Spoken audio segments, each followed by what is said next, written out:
when I write a book, I basically write a book based on looking at what is a major dysfunction in the world. And Mm, are of the major dysfunctions in the world, is there any that I could have an impact on?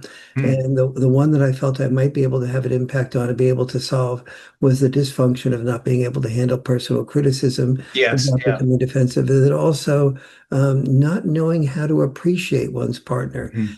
And that's that ability to know how to give appreciation specifically, Yeah. not just generally, is a huge booster of somebody feeling good about themselves.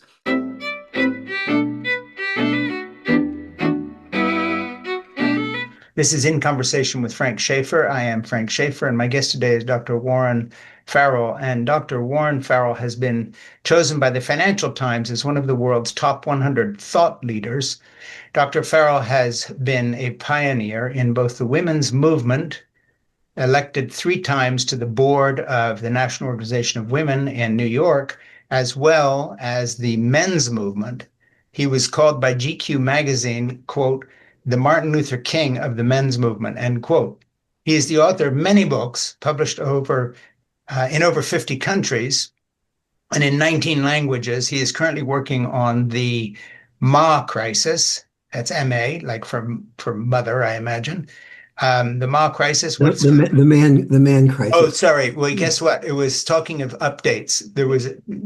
They put a little thing there to help me, and it didn't. The man crisis. That's And funny. a book we talked about before is The Boy Crisis. So we discussed that on another podcast a while back. His most recent books are The Boy Crisis, which we've talked about in another context, and Role Mate to Soulmate, which we will be talking about today. And as I said, this is In Conversation with Frank Schaeffer, and I would ask you to subscribe right now on YouTube and to In Conversation with Frank Schaeffer on Spotify and Apple Podcasts. We go live on YouTube first, and then it comes out as a podcast on those various venues. And on Substack, to my commentary page, it has to be said at frankschaeffer.substack.com. And you can follow my new project at thegospelofzip.com. You can also support our work and these podcasts by making a tax-deductible donation at georgebailey.org. So I read the book on Kindle. You've got it sitting there in case I need you to wave it around for me. And I do a thing. I forget if I did this last time we talked. We were really sort of being hosted by someone else, so maybe I didn't. But I tend to go through the book and pull pieces out that I then string together in an order that pleases me in terms of introducing the book, but it isn't in context or sequential. So I'm just gonna start by doing some reading here to give people a feeling of Role Mate to Soulmate, the 7 secrets to lifelong love. Role Mate to Soulmate is designed to both deepen love and provide an omnipresent and specific structure to help you rebuild love that has suffered from the natural responses of defensiveness and anger. The secret to feeling loved is feeling understood. Why no one says, I want a divorce, my partner understands me. The underlying secret is that making the evolutionary shift from the biologically natural process of falling in love to the unnatural process of sustaining and deepening love requires both art and discipline. Discipline and love don't sound like they go together. In this book, it will be clear why they are inseparable for the journey from role mate to soulmate. We developed sustainable technology before we developed sustainable relationships. Role mate to soulmate introduces a practice that incorporates 23 love enhancements so we can begin to catch up. Soulmate love then requires an evolutionary shift, and this is a big point you make, in the way we handle personal criticism. Why? Because the more we love someone, the more vulnerable we feel. The more vulnerable we feel, the more the criticism hurts. If the criticism is given badly, it hurts more. And all criticism from a loved one is perceived as given badly, exclamation point. The secret to feeling soulmate love is feeling understood. One more passage. No matter what generation or gender, there is a universal lack of awareness about one thing. that has the potential for turning rigid expectations and judgments into a gentler discussion of trade-offs. That one thing is an awareness of exactly how the qualities it takes to become successful at work are often in tension with the qualities it takes to be successful in love. So that is not what your book is about in total, but it gave me, by putting those together, it gave me a feel for the book, and I hope it represents what you're saying. I really like the book, and coincidentally, it happens that I spent the last 7 years working on a project. It's called The Gospel of Zip, that I mentioned to you before, that tells the love story that I experienced, my wife Jeannie and I, who've been together 56 years, and we have 3 kids and 5 grandchildren. And it was a really good preparation for working on your book and reading it.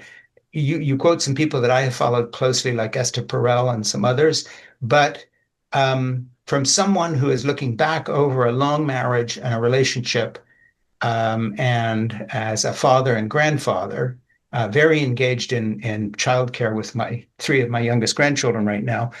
I can honestly tell people that of the kind of how-to books that I've dabbled in or read little bits of, including Esther Perel, on sexuality and marriage and relationships, Role Mate to Soulmate is by far the best. In other words, this is a book I would actually give people and say, hey, this contains the kind of wisdom that's taken me 56 years of marriage and being in a relationship to learn, both good and bad. A lot of mistakes that had I read Role Mate to Soulmate, when I was a teenager and Jeannie and I fell in love, it would have given me a really good map of how this was going to work and what to follow. So I really love your book. I like the practicality of it.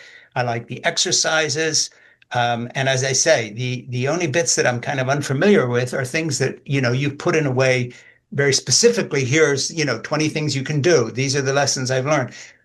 But they reflect the life I've lived. So I'll just end this overlong introduction by saying this. If someone writes a novel or a nonfiction book and they happen to describe the town you grew up in, and it's a small village, like mine was a little farming village in Switzerland, literally totally off the map, 350 cows, maybe 120 people.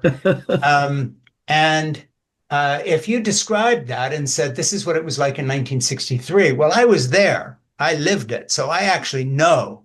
And all I can tell you is that as a man who's been loving one woman for 56 years and doing very badly sometimes and lots of regrets and things I would have done differently, but nevertheless, looking back now, having learned a lot, including a lot of mistakes that took a lot of time to repair, you've described a country or a village, if you like, of relationships that I really know. I've lived this.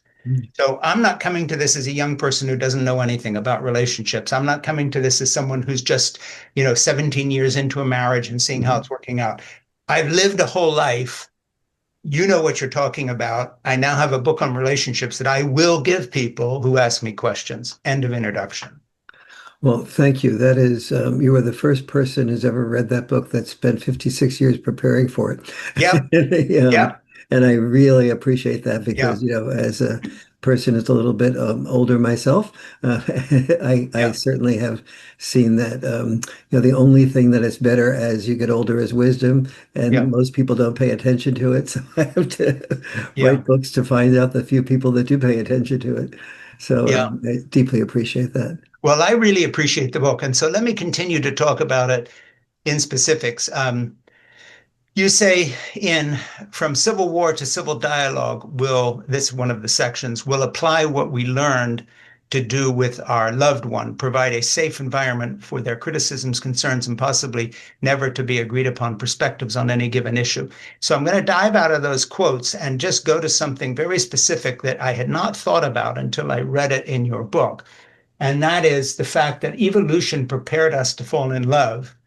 Evolution did not prepare us to stay in love. And I've never seen anybody put it this way before. So before we go into any specifics, I want you to explain what you mean by that, because I thought it was brilliant, but I'd rather have it come from you. Thank you. Yes, evolution prepared us to sort of feel that male-female tension and attraction and chemistry to each other and have sex and reproduce Yeah. and that's it. And so that would and then the more the man went off and did that for with many, many women, the more reproduction, the more Mm. the more people, the higher percentage of the chance of somebody surviving from that process. However, that was and so to do that, they sort of like at least fell in sexual romance and fantasy Mhm. with each other. But it was not necessarily, but the training to sustain that, to be really understood, those things were not necessary for survival. That's why our grandparents and so on, and even today we take the vows for better or for worse, Sure. not for soulmate or for worse, Yeah. aromatically Yeah. type of thing. And it's and so our parents and grandparents, if they were not understanding each other, the man went off and got drunk. The woman went off and talked to her women friends about how terrible he was, and they both sort of released something for the system, or they went out and they performed in the community good services. Mm. They joined the church. They got community there, but they weren't dependent upon their partner being able to provide a safe environment for the Mm. feelings and concerns and criticisms. The result was that both men and women, or into same-sex couples, both people, the difference in same-sex couples is only a little bit worse with women. Women don't do as well with each other Yeah. as men do with each other, or Mm. and so, but that's a secondary issue. The important issue is that we have learned that we needed to when survival was mastered to a greater degree, especially in the middle and upper middle class, people started having higher expectations. And Yeah. that higher expectation is, I'm not okay if we get into an argument and you hit me, and then we get into another argument and you hit me again, and this is not okay. Yeah. We didn't have the privilege of being able to say that in the old days. We do have that privilege of being able to have options of whether we want to Mm. be together or not. And so our expectations have risen, and yet we have no one, virtually no one that I know of, has learned how to handle personal criticism from their loved one without becoming defensive. That was Yeah, the and you make that's a thread that runs all through the book. And before we get into all of that, let's Mhm, just go to one thing you mentioned now, and that was expectations. I found in your opening you were saying something very fascinating to me, and that is the difference in expectation when marriage and having children was about survival and mhm, what we have now. And just talk a little bit about, and you used the example of our grandparents versus, say, the present generation mhm. or your generation versus grandparents, but even more so with younger people. And of course, a lot of that has to do with the expectations of women and the careerism we've lived in, which has changed things again. But I thought that point was a big one. And again, it carries through the book in terms of the expectations of the present are different than the expectations of the past. And so Absolutely. when we take the template of relationships from the past and you start saying, well, my grandparents, thus and so, Mhm. talk a little bit how about that really doesn't apply to the present now in the same way, because I thought that generational gap was really interesting in the way you set that up early in the Well, book. thank you. Yes.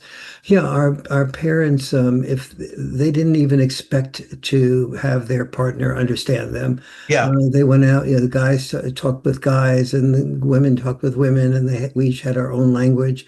And now, and we just accepted that because, the guy was providing usually, and so therefore the family was surviving if he was doing it well.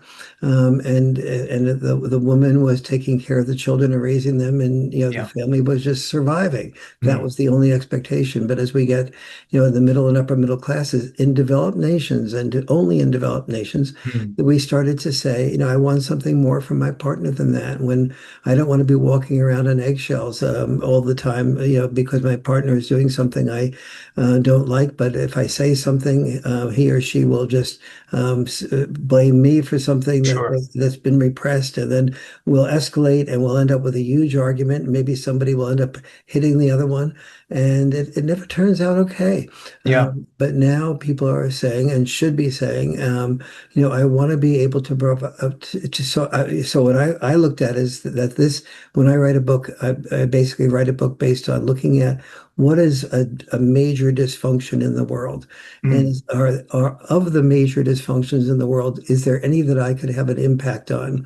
mm. And the one that I felt I might be able to have an impact on and be able to solve was the dysfunction of not being able to handle personal criticism, of Yes. not Yeah. becoming defensive, and then also not knowing how to appreciate one's partner. Mm, mm. So many, people will sometimes say something like, let's say we're at Thanksgiving dinner and somebody says, gee, I want to tell you my wife's a good cook, and Yeah. maybe if she cooked the dinner, and so that feels good to the wife that says has been told she's a good Sure. cook.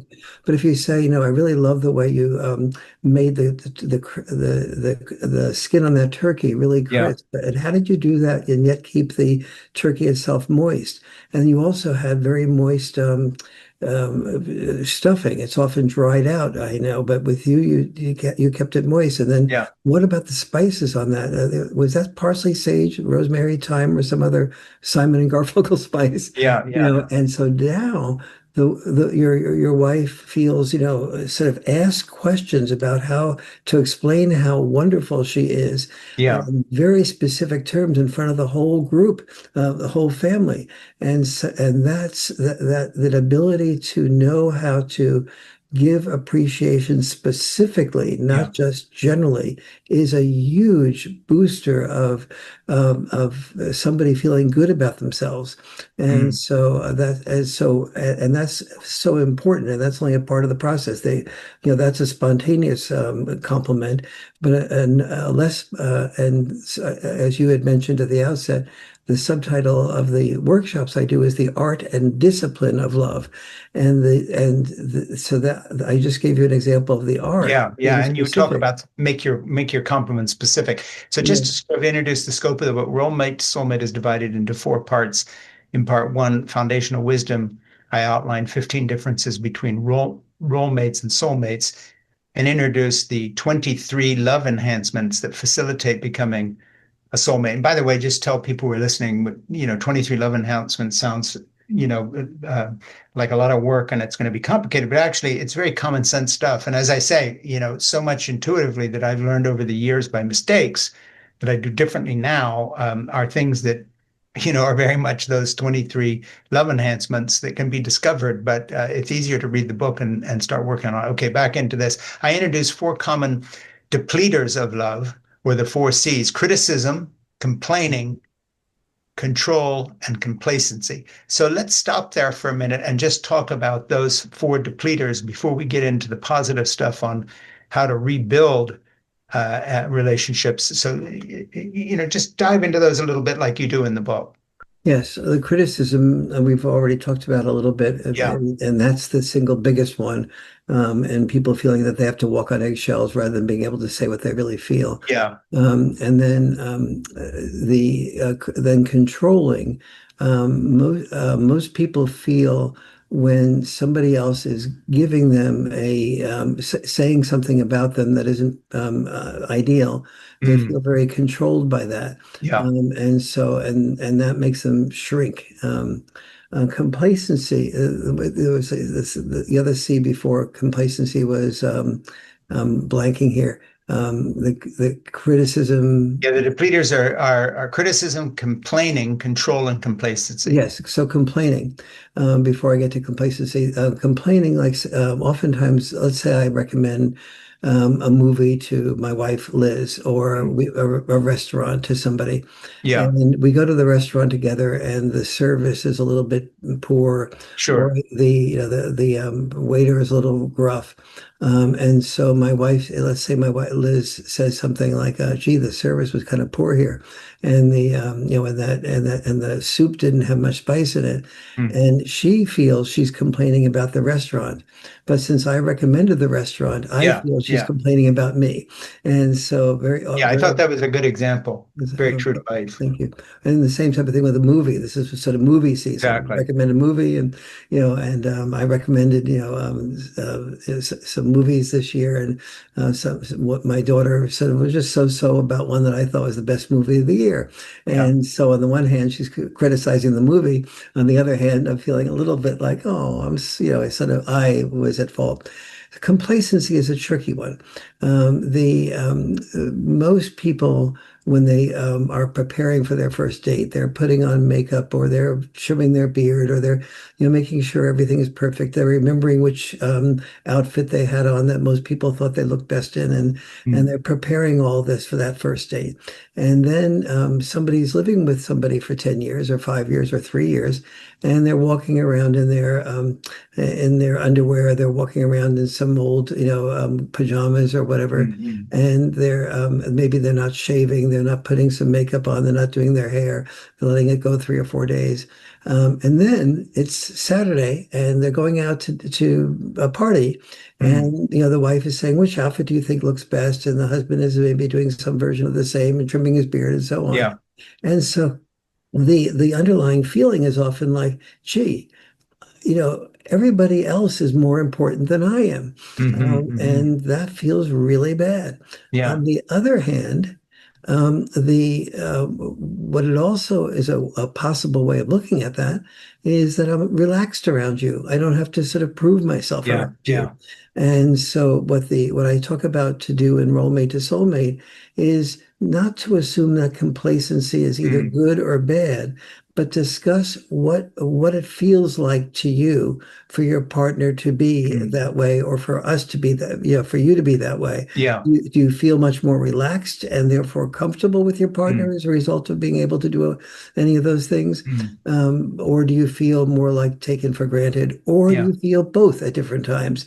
And if so, what would be an optimum way for your personalities to work that through? Yeah. And I just want to mention, and then I have a philosophical question to ask you, to the reader. When you get into this, these problems, Warren brings these problems up, such as criticism and so forth, but then has incredibly good practical ways to deal with this. Then, again, as someone who's been through a lot of this, I found those so true. Like, oh yeah, this actually works. I know that because I learned the hard way, or this works because I've seen it work. But I want to jump into a philosophical thing before we go further. You've written very well in The Boy Crisis and also in other contexts on men and the way they are perceived by women, and the kind of way that men have lost out in some of the competitiveness between men and women in the last 20, 30 years. You've been part of the feminist movement in the National Organization of Women. So you're not someone coming at this from the sort of manosphere uh, perspective. So, to me, you're a trusted voice on this. So my philosophical question to you is this, and that is, um, with the advent of the fact that the last couple of generations have been dealing with something new here, which is women with access to income without men, and women looking for men who still earn more than they do. You want the provider. So there's enough of the old model left to define that. How much of these problems that you've written about and things like the boy crisis are insoluble unless women actually change the way they look at men? And that it goes for the relationships of trying to be married, trying to be with someone. Because I remember last time we talked, you said something to the effect of that really touched me, because I'm a grandfather who actually does this in terms of childcare. And that is, that women ought to broaden their perspectives of who they marry, if they want to be married at all or have children with anybody at all, and include men perhaps who are earning less than them and who will be very proud that they go out and have this brilliant career that the man can support. So you've thought about this because we've talked about it. But I just want to ask you a sort of an overarching vision of this, because you've lived through these periods of history, the feminist movement into the present. How much of this problem is insoluble without the participation of women and their change of mind in some ways? Because, of course, there's a lot of women authors, younger and older, who are writing books, a lot of books, some of which I've interviewed, about, everything that men need to do.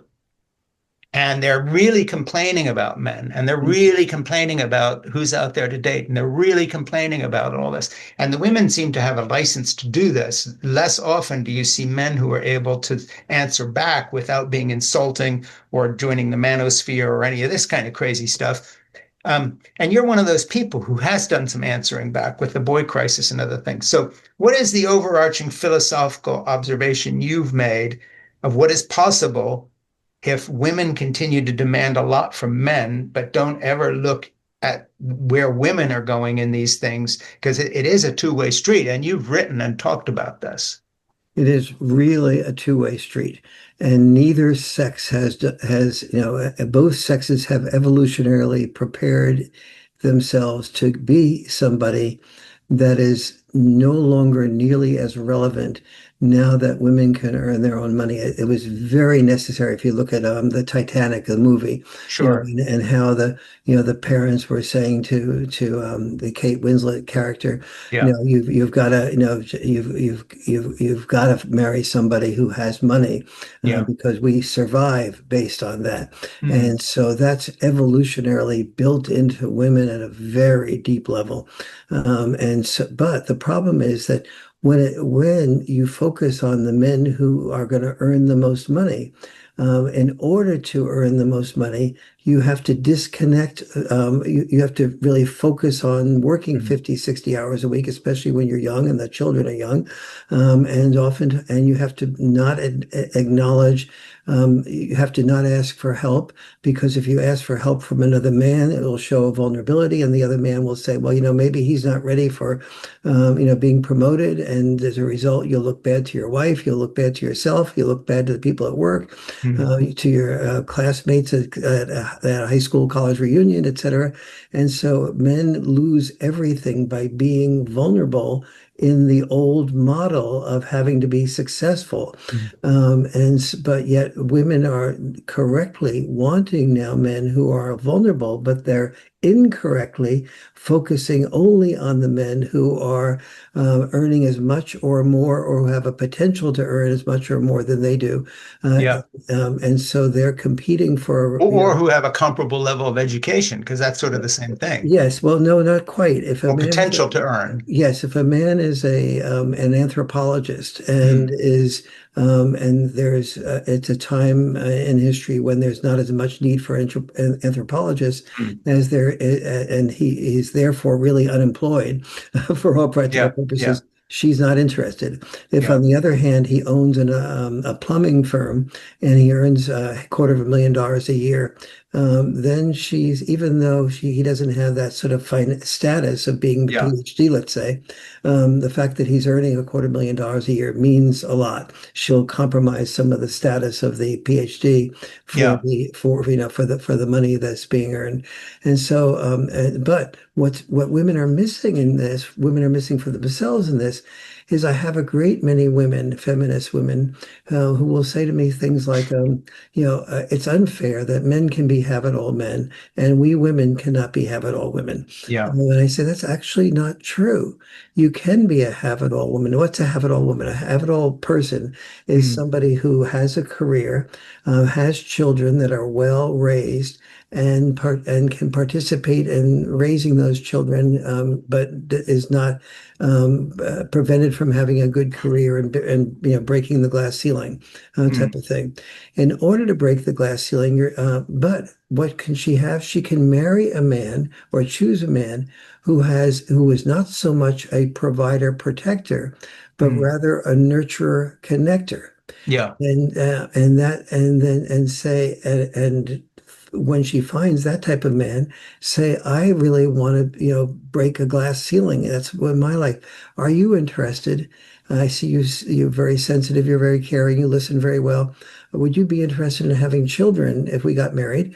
And then with those children, you take care of the children full time. I'll provide the income. That way I can completely focus on that. Would that be something that you would want? And 49% of men, according to the Pew Research study, 49% of men who are working full time Yeah. say they would prefer to be full time with their children than Mm. working full time.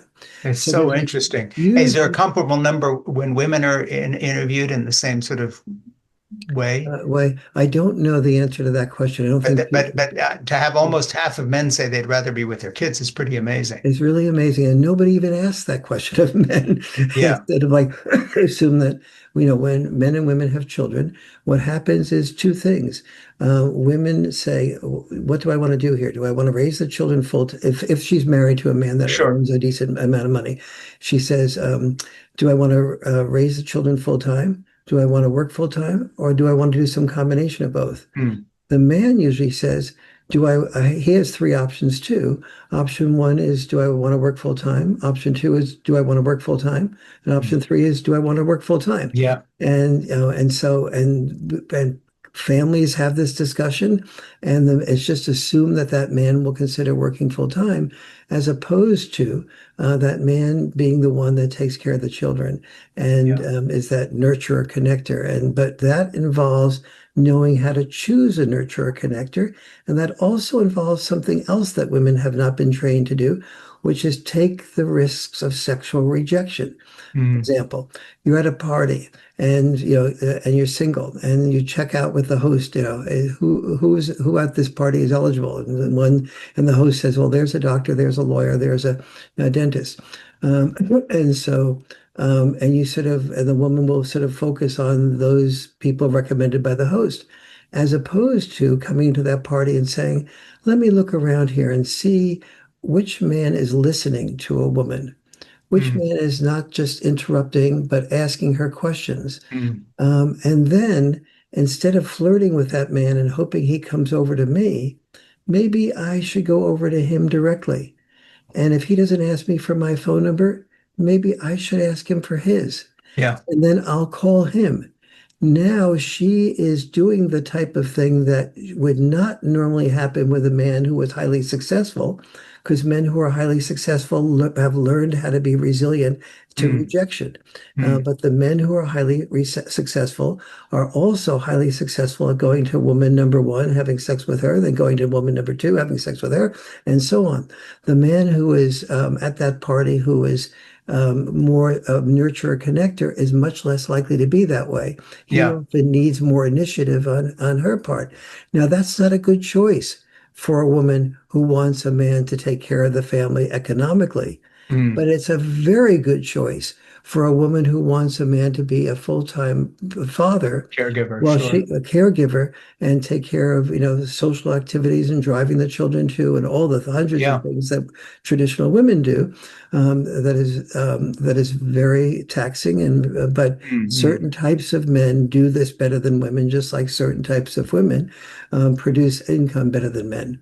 Yeah, and it's interesting because that mirrors my life journey and experience in that, when Jeannie and I got together as teenagers, she was pregnant when we were 17 and 18, and that's 56 years ago.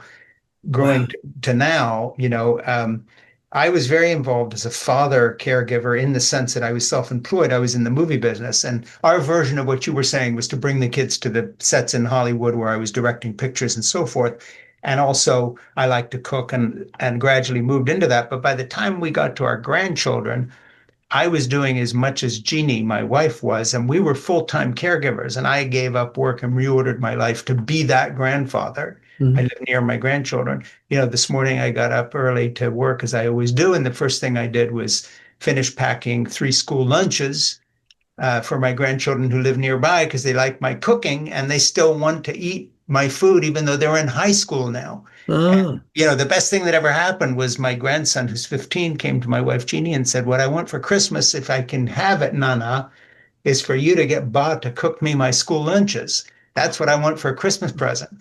So, I got up this morning and I packed a good lunch for each of them. And I asked his sisters, okay, Jeannie has given me to Jack for this Christmas present. And are you going to be jealous? And both of the girls said, yes, we are. And so now I'm doing three. Well, far from that being a burden, I'm one of the guys you're talking about because to me, that was the best part of my day. I looked at the clock when it was 12:30 here and I actually was thinking of them saying, hey, they're sitting down on my lunch, roast potatoes, thinly sliced steak, broccoli.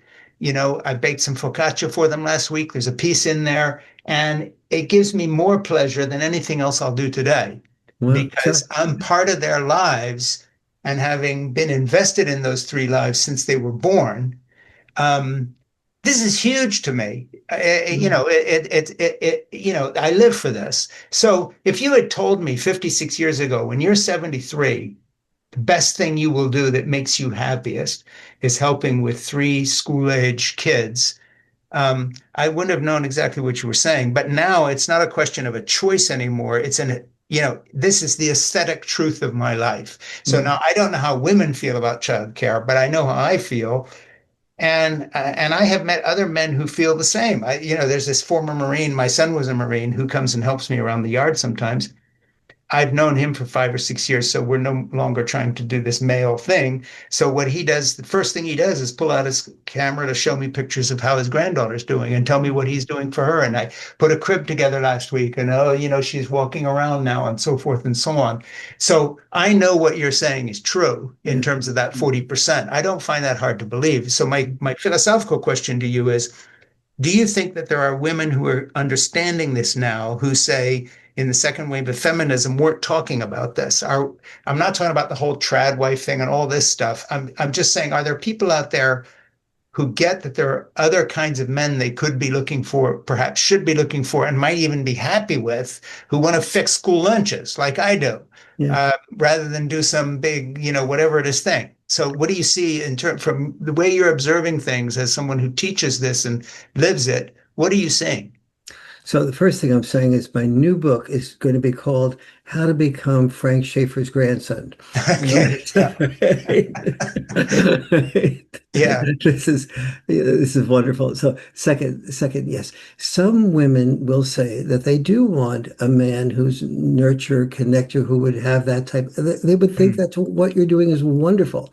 mm, However, the process that I described before as to how to get to that man is what almost no woman that I've ever met knows how to do, which is yeah. why I put that in the Boy Yeah. Crisis book, which is not just consider that type of man as highly eligible, in part because he is a nurturer connector that will free me to conquer whatever glass ceiling I want to conquer, Yeah. but then also to how to spot him at a party Mm, because he's listening, like I was mentioning, and then how to yeah. take that initiative of going up and initiating with him, and then getting the phone number and then calling. That's a five-step process. And by the way, how did that translate to online dating? Because a lot of people are doing that now. They're not really Yes, let partying. me.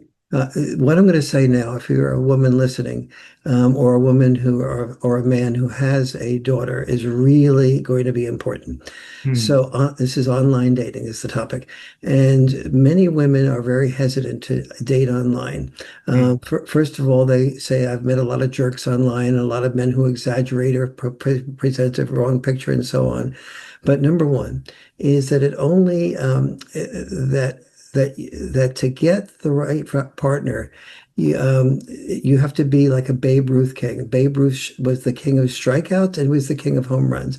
But you only need one home run to make it happen. So mm, all the losers, all the people that you feel were not appropriate for, that's fine. That's the type of risks that men take when they go up to women and so on. And we want you to be able to have those types of risks. yeah.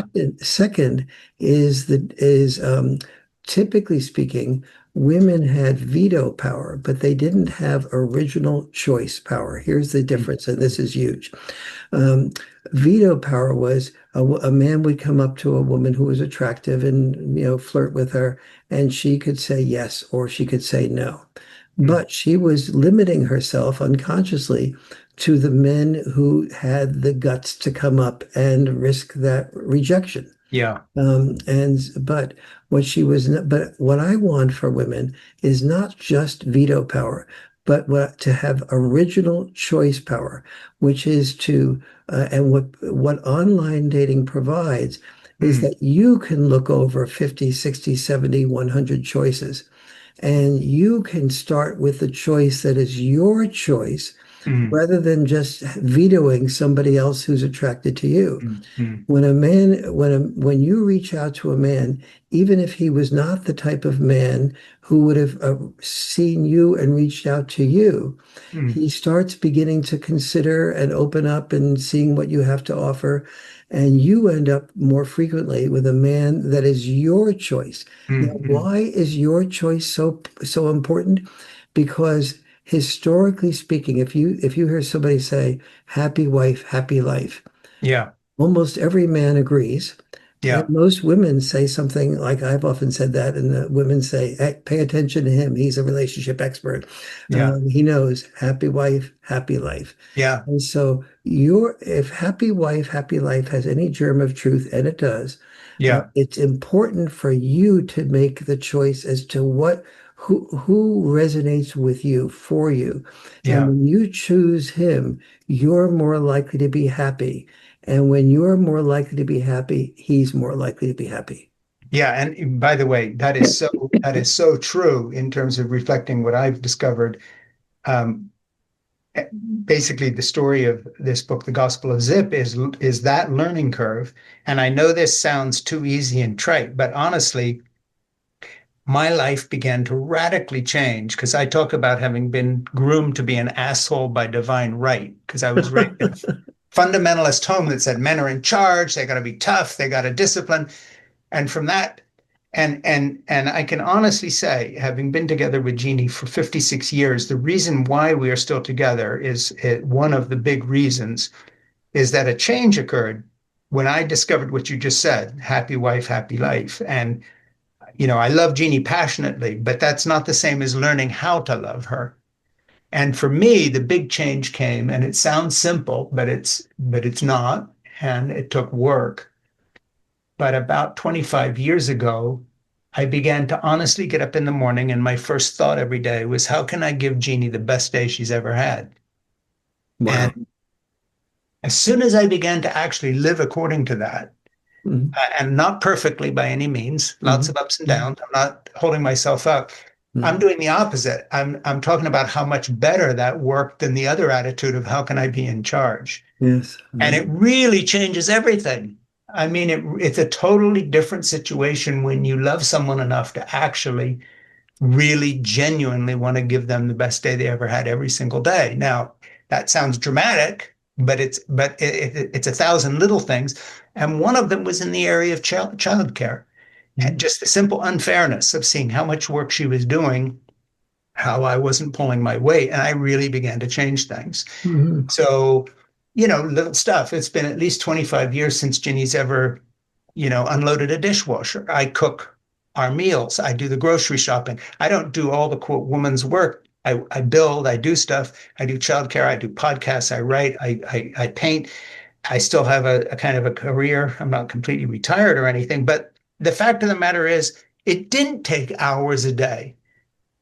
It didn't take that much time to move into areas where she wasn't having fun doing that stuff. mhm, mhm. Now, there's things that I don't have any ability to do. Jeannie does all our financial planning. She does our tax stuff and estate things. She's always done that. She can do numbers and she has that kind of a mind. I don't. So I was looking for other areas that weren't giving her pleasure. And literally, it only takes an hour or two a day. And I've taken everything off her plate that I can that isn't giving her her best day. And it's Wow. made a huge difference to us. And I'm sure it's different for different couples. But honestly, if I can pass on one thing to men, hey, you want a happy wife or a partner, whoever it is, you will have a happy life. And the first thing to do is every single day get up and say, what can I do today that will give her the best possible day that I can contribute to? I can't do everything, but what can I do? And it's completely changed our lives. I mean, that I didn't do that in one day, but as I incrementally went from asshole by divine right to the kind of guy that gets up in the morning and says, what can I do for you? Changed everything. That's And one of those things is learning to listen and really, and change things. And of course, yeah. all the things you talk about in your book. I'm going to dive back in here. You say in Mating in Captivity, a book I quote, by the way, extensively in my book, The Gospel of Zep. Couples therapist Esther Perel articulately shares how the gap between our survival sex role of sex for procreation and our current goal for sex, passion and excitement, are in conflict. I want you to explain that a little bit. The next thing you say is survival sex was all about stability and creating children to enhance survival. Sex as passion is ignited by novelty, fantasies of obstacles, and so forth. So you talk about sex from the point of view of how to kind of compensate for the fact that, as you put it in your book, which was a new thought to me, we're actually pushing against how evolution has trained us. Yes. But if you want to be having good sex, I mean, that's open to definition. You've got to understand what Warren is saying here. How do you push back? Now, Jeannie and I, and I'm not breaking any secrets here because I write about this in the Gospel of Zip. As we got older, we found that scheduling sex worked. In other words, you don't just wait for it to happen. You have this need. Okay, so when are we going to do it? And how are we going to make this work? Given that we have busy lives, and so that doesn't sound very passionate, but it actually worked better than just waiting for stuff to happen. And I'd never seen it as pushing back against evolution, but now I understand because I read Role Mate to Soulmate. So talk a little bit about Farrell and your vision of that, because I just found that to be so true. When you got into that, I thought, oh yeah, he knows what he's talking about. I've experienced this. And Yes. you do feel you're pushing back against something. It doesn't come naturally. Yes. And I never saw anybody lay it out as well as you have, and I'd like to hear about it. Oh, thank you. Yeah, this is a really tough one, and there's no easy answer to this. Yeah, Some people have, kept the excitement in sex by being polyamorous or having an open marriage, what used to be called an open marriage, things like yeah, that. Other people, but most people, a lot of people want a stable marriage, and open marriages oftentimes create enormous amounts of other problems, yes, especially if there are children involved. And so, and scheduling sex sounds so boring. yeah, And it is compared to sort of just seeing somebody at a party and beginning to feel whether there's excitement there or something sure, not, and then disappearing into the restroom or the person who's hosting the party's bedroom and yeah, being sexual. Those are very biologically, naturally exciting of things. course, yeah, But scheduling sex is very helpful because it does at least give you an opportunity to sort of give yourselves permission and set aside time yeah, to actually do things. And now within the framework of the sort of the non sort of fear of being rejected and mm, the excitement of taking a risk that may or may not be rejected is you now have said, I'm not going to be rejected. We're going to be doing something, mm, and so but that also can be fairly boring compared to the natural evolutionary type of sure, finding each other and maybe good dealing with rejection or not. And so the usually the best combination solution is fantasizing, make believe. mm, I'm a football player that just caught the winning touchdown for our team in the mm, playoffs. And my strong legs are, and you've spotted me and tried to get my attention for weeks. And now I'm beginning to maybe mm, focus on you and notice you. But the girlfriend next to you is really flirting with me also. And you may or may not get to me. And so then you create a little fantasy in your mind mm, that reenacts that sort of evolutionary possibility, and you can have about the best of both worlds yeah, that you can have without it ever, and then also lowering your expectations. What we have here is stability. We have real love. We have a type of warmth that is not, mm, that did not happen with the couple when they first met at that party, yeah, and so on. And so making sure your expectations are that you're not going to just have this happen in the middle of taking care of making lunches for your grandchildren or yeah, doing exactly. anything else.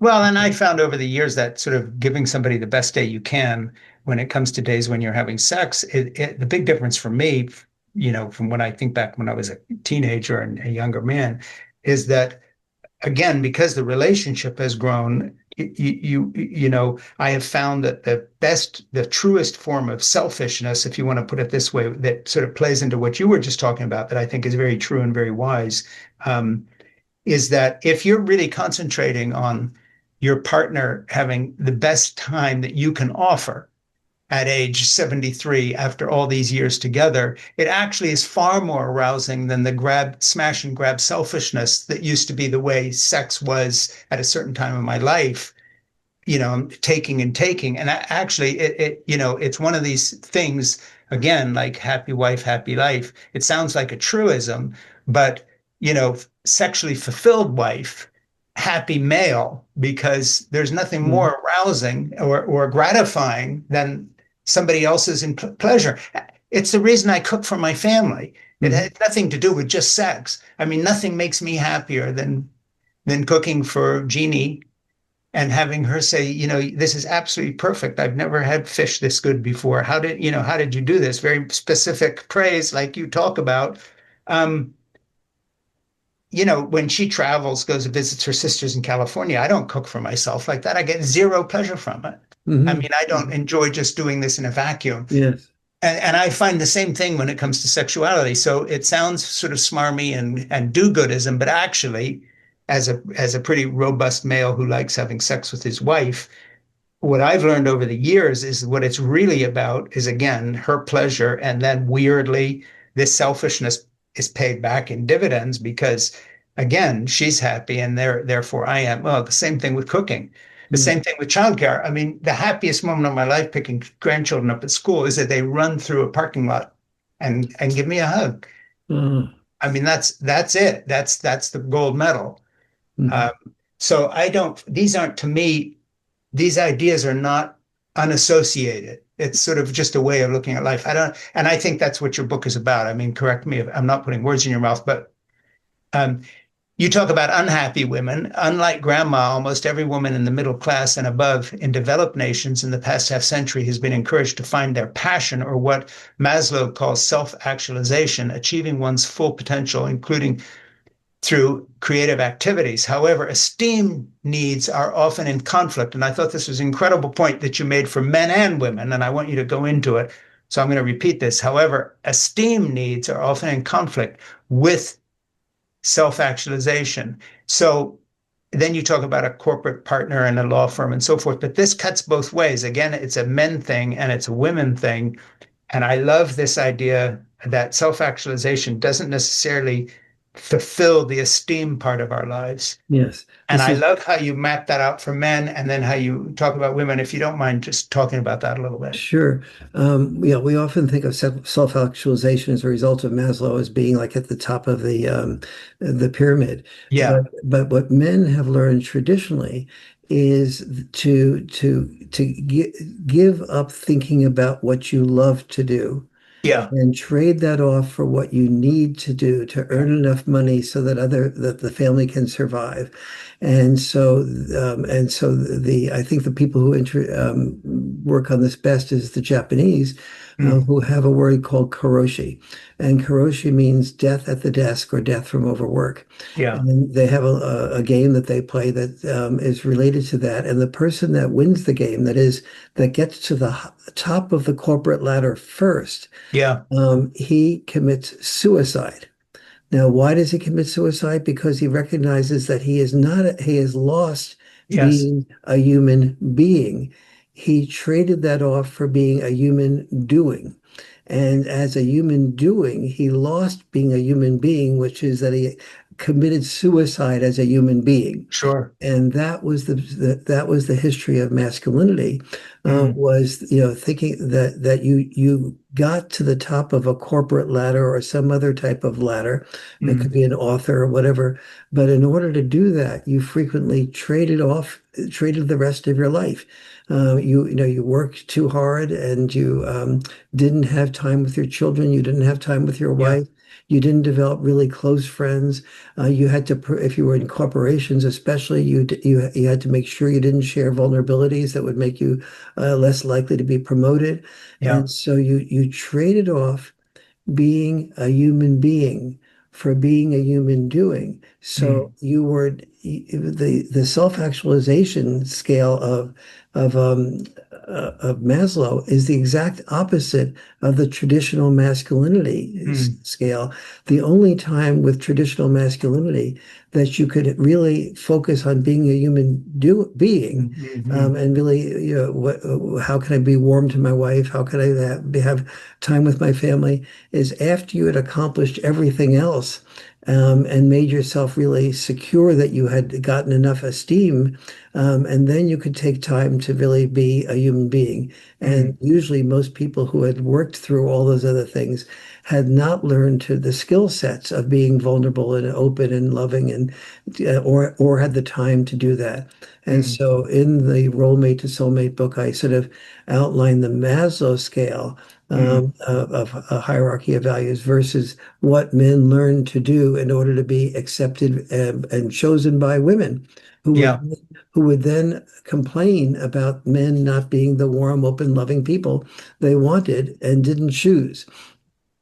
Yeah, and the two things cancel each other out. I mean, you're not They this very, warm, open, yes, loving person if you're this doer. yes, yes. I mean, You write in this soulmate wisdom. You say the path to relationship wealth is appreciating your partner as if you are panning for gold. The path to relationship wealth involves ignoring our loved ones' little stones, as if you're panning, so the gold is not the stones, and panning for loved ones' gold. The path to relationship poverty involves walking over our partner's gold without noticing it. The path to the end of a relationship is both focusing on little stones and ignoring the gold. I love this section, by the way. It's so mhm, true. The secret sauce of relationship wealth is both appreciating our partner and making our appreciation specific. Specific appreciations fill our reservoir of love. If our reservoir of love is empty, there is no incentive to discipline oneself to sustain an empty reservoir. That's why mastering the art of discipline of specific appreciation is the first of the seven secrets. And that's something you deal with all the way through here. And then you say, the secret sauce of relationship wealth is both appreciating our partner and making our appreciation specific. I think that is really important. Way down later in the book, toward the conclusion, you say overcoming the barriers to deeper love takes more than reading Role Mate to Soulmate. It takes practicing it. Similarly, the online video course is effective not in viewing, but in the doing. This is because the Achilles heel of humans is our inability to handle personal criticism from a loved one without becoming defensive. So I just want to make sure as we go through this to do two things. First of all, I'd like to offer this book as part of our book club. It has to be read. And maybe Ernie will text me in the message section what month we can do this. And then lastly, I want to make sure that you stay on after I sign off and we're done here and talk to Ernie for a second about how we can tie into your video course.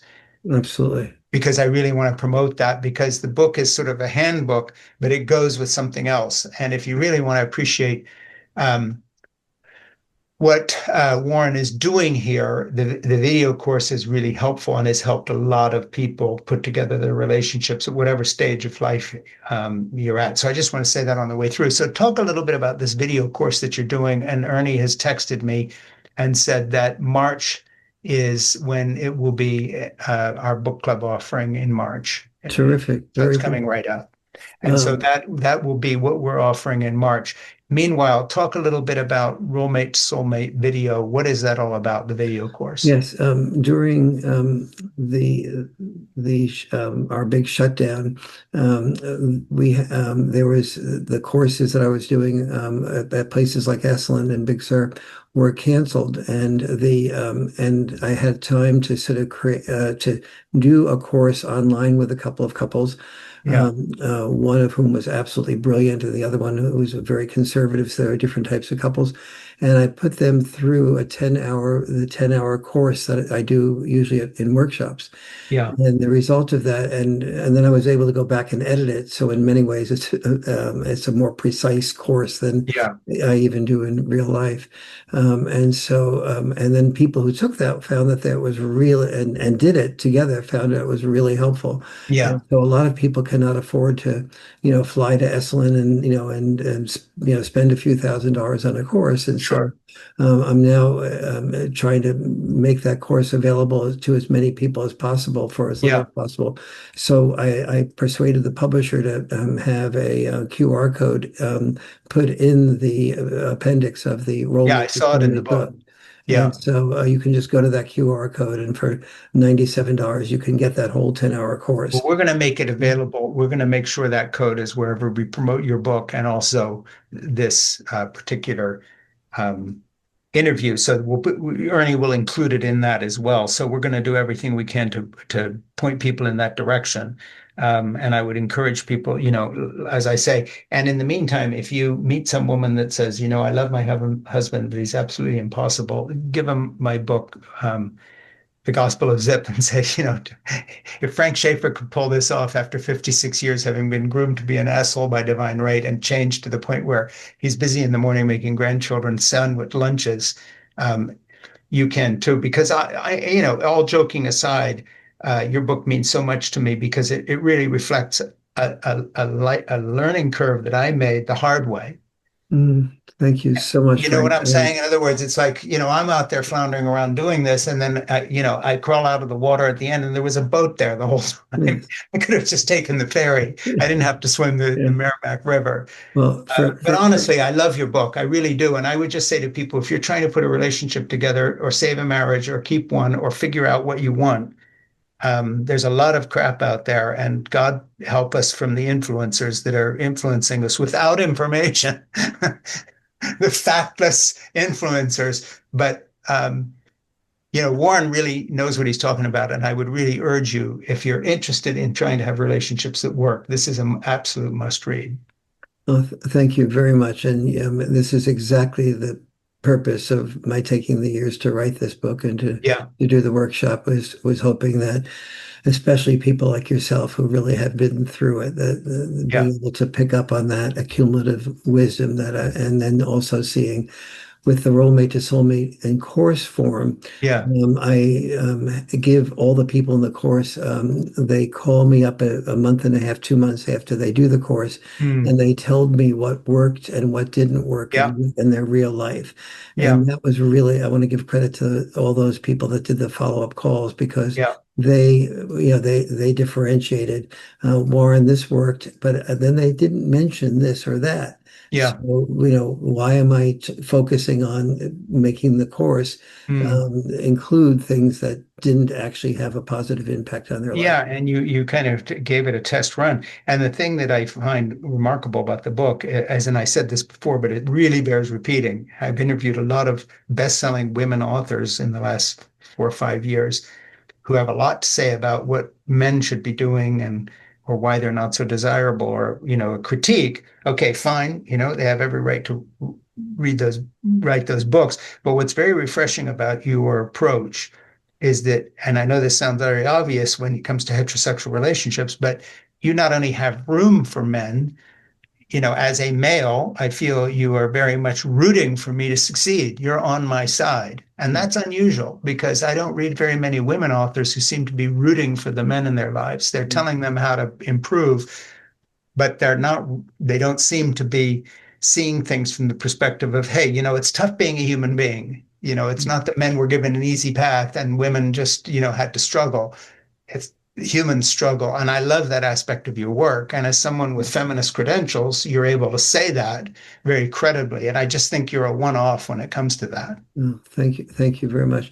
If you're listening to this and you're husband and wife with children, the thing that I most recommend Hmm. is there's a chapter in the Boy Crisis book on the different parenting styles of dads versus moms, Yes. and how to make those parenting styles combined so you Hmm. get the best of both worlds. What Yeah, I, because you talk about roughhousing and how women yeah, see it, yes, and you've got this the kid sees it this way, and the man, and then the way the wife's seeing it, yes, yes. he's tossed the child 50 feet into the air, and he's gonna break The, both the, legs. the, I love that. the woman sees the man as having tossed the child 50 feet in the air. Yeah, The man sees the woman as having just barely tossed the child, yeah, and the and the child is kid sort of somewhere in sees the reality. between. He's actually 3 feet up. Yeah, exactly.